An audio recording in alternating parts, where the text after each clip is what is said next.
Good morning students. आज हम पढ़ेंगे मैथमेटिक्स में टॉपिक पावर्स। ये सभी क्लासेस के लिए इम्पॉर्टेंट टॉपिक है और अभी आपका लोअर क्लासेस से स्टार्ट होकर अपर क्लासेस तक भी जाएगा, लेकिन आगे आगे पावर में जाते हुए इसका नाम जो है वो धीरे धीरे एक्सपोनेंशियल में कन्वर्ट हो जाता है। ठीक है, तो अभी हम थोड़ा सा क्लास 6 से की लेवल तक का 6, 7, 8 तक के लेवल तक का हम यहाँ पे पढ़ते हैं। ठीक है, पावर्स क्या होती है? हमारा एक जब हम किसी भी नंबर को या फिर कोई भी फ्रैक्शन हो, ठीक है, तो हम उसको हम एक पावर्स के फॉर्म में रिप्रेजेंट करते हैं। बेसिकली इसको हम क्या करते हैं कि कोई भी लार्ज नंबर को स्मॉल फॉर्म में रिप्रेजेंट किया जाता है तो उसे हम एक पावर की फॉर्म में रिप्रेजेंट कर देते हैं, जैसे कि a to the power b, where जो a है वो आपकी बेस वैल्यू कहलाता है और जो b है वो उसकी पावर कहलाता है। जैसे फॉर एग्जाम्पल जब किसी नंबर का हमें स्क्वायर फाइंड आउट करना होता है, ठीक है, तो हम क्या करते हैं, उसके वो जो भी कोई नंबर दिया हुआ है, मान लो वो एक नंबर a है, उसकी पावर 2 बना देते हैं। दैट मीन्स कि वो नंबर जो है वो 2 टाइम्स मल्टीप्लाई होगा, a into a, it is written as 2। So ये 2 is nothing but the power of a। तो इस केस में हमारा जो है स्क्वायर के केस में पावर 2 हो जाती है और बेस हमारा a रहता है। ठीक है, दैट मीन्स उस a नंबर को हमने 2 टाइम्स मल्टीप्लाई करना है।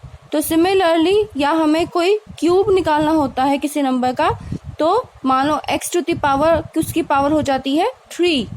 दैट मीन्स हम उस नंबर को 3 टाइम्स मल्टीप्लाई करते हैं। ठीक है, तो ठीक उसी तरीके से कोई भी नंबर जरूरी नहीं है कि हमेशा किसी की पावर 2 या 3 में ही हो।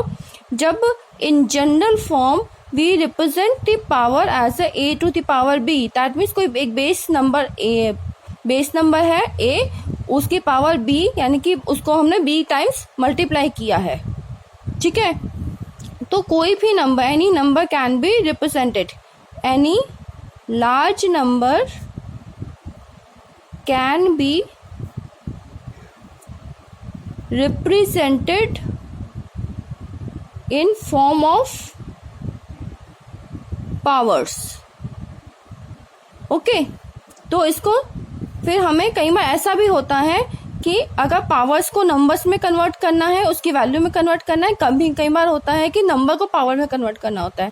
दैट मीन्स फॉर एग्जाम्पल अगर हमारे पास 2 टू द पावर 5 किया हुआ है तो बेस इसका 2 हो गया, इसमें बेस 2 एंड पावर 5।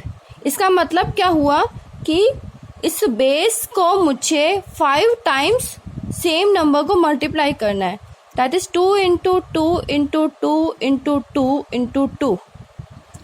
2 2 जा 4, 4 2 जा 8, 8 2 जा 16, 16 2 जा इक्वल टू 32। दैट मीन्स 32 को हम 2 टू दी पावर 5 भी रिप्रेजेंट कर सकते हैं, क्योंकि हमने 2 को 5 टाइम्स जब मल्टीप्लाई किया तो हमें 32 मिला। 2 टू दी पावर 5 को हम 32 लिख सकते हैं, 32 को 2 टू दी पावर 5 लिख सकते हैं, दोनों आपस में बराबर होंगे।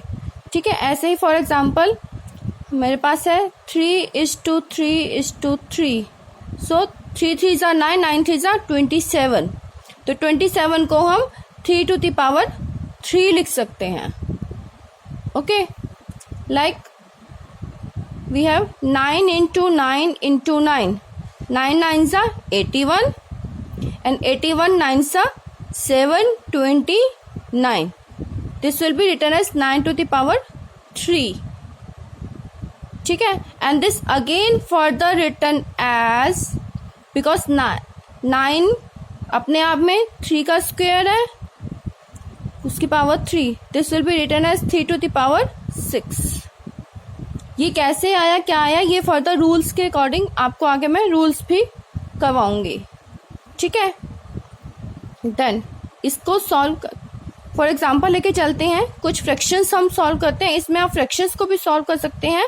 जैसे मान लो कोई नंबर आपका 32/49 गिवन है, तो 32 आपको पता है 2 to the power 2 into 2 into 2 into 2 हमने ऊपर भी किया हुआ है। ठीक है, और 49 आपका 7 इंटू 7, तो इसको आप 2 टू द पावर 5 और 7 टू द पावर 2 अलग अलग भी लिख सकते हैं, क्योंकि इनकी पावर अलग है तो आप इनको अलग लिख सकते हैं। यही अगर आपका इसको आप 25/49 अगर हो तो उस केस में 25 इज नथिंग बट 5 इंटू 5 और 49 7 इंटू 7, दैट मीन्स ये हो गया 5 to the power 2 divided by 7 to the power 2।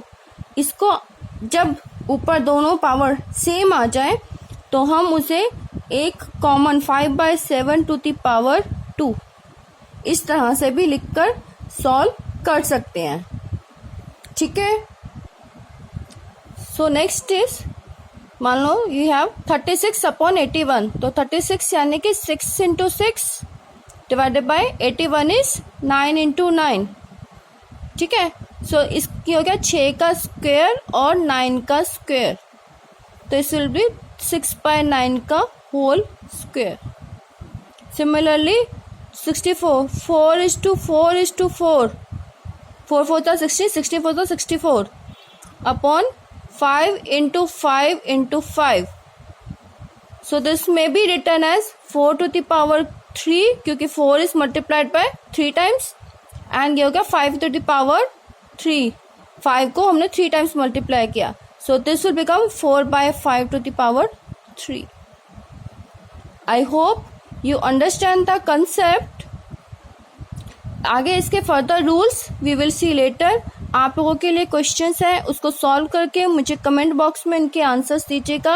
तो क्वेश्चन नंबर 1 आपको सॉल्व करना है 3/7 टू द पावर 4 को। इसको सॉल्व करके क्या आएगा उसका आंसर मुझे लिख के दीजिए। और क्वेश्चन नंबर 2 आपके लिए है कि what will be the 125 divided by 81, इसका क्या आंसर आएगा। ठीक है, okay, thank you very much. If you like the video, please share within your friend circle and subscribe my channel. Thank you very much.